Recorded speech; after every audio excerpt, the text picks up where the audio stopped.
वेद व्यास और ऋषि जैमिनी एक साथ साधना करते थे। ऋषि वेद व्यास का शिष्य था जैमिनी। तो जैमिनी कहने लगा कि गुरुजी, अब मैं शिक्षा में परिपूर्ण हो चुका हूँ, अब मैं खुद साधना करना चाहता हूँ।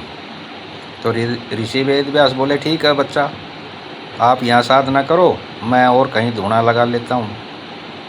अब ऋषि वेद व्यास दूर जाकर के उसी जंगल में, जंगल बहुत बड़ा था, वहीं जाकर के धूना लगा लेता है।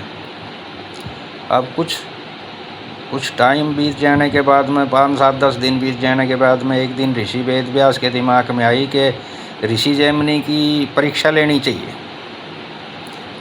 अब वो वेद व्यास जी वहाँ से चलते हैं और जैमिनी के पास आते हैं और तगड़ी जोर की, मतलब आंधी और बारिश आ जाती है। और थोड़ी सी देर के बाद के अंदर वो ऋषि वेद व्यास एक सुंदर औरत बन के और ऋषि जैमिनी के पास में आ जाते हैं कि महाराज महाराज महाराज, मैं अकेली रह गई, मेरी सखी सहेलियाँ सब बिछड़ गई और मैं तो बाबा आज रात आपकी कुटिया में काटूंगी। मेरी जितनी भी सखी सहेली थी सब आंधी बारिश में बिछड़ गई।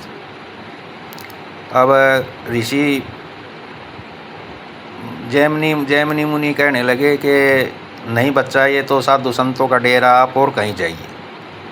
अब ऋषि वेद व्यास बहुत सुंदर औरत के रूप में आए थे, कहने लगे कि नहीं, मैं तो आज रात इसी कुटिया में काटूंगी, चाहे महाराज आप कुछ भी कहो, जंगल में जंगली जानवरों का खतरा है, मैं कहीं जा नहीं सकती। तो ऋषि वेद जैमिनी कहने लगे कि ठीक है बच्ची, आप इस कुटिया के अंदर सो जाओ और अब अंदर से साकड़ बंद करके आराम से सो जाओ।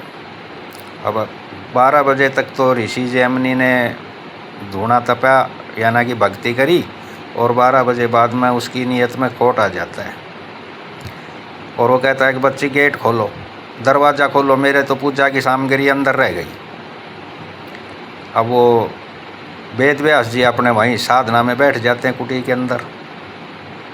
अब वेद व्यास अपने ध्यान मगन हो जाते हैं।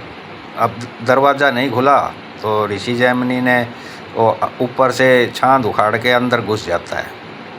अंदर घुस करके देखता है तो ऋषि वेद व्यास साधना मिली। अब वो जैसे ही अंदर घुसा, अंदर घुसते ही ऋषिवर आँख खोल के बोले, जैमिनी मैंने कहा था ना अभी तुम कच्चे शिष्य हो।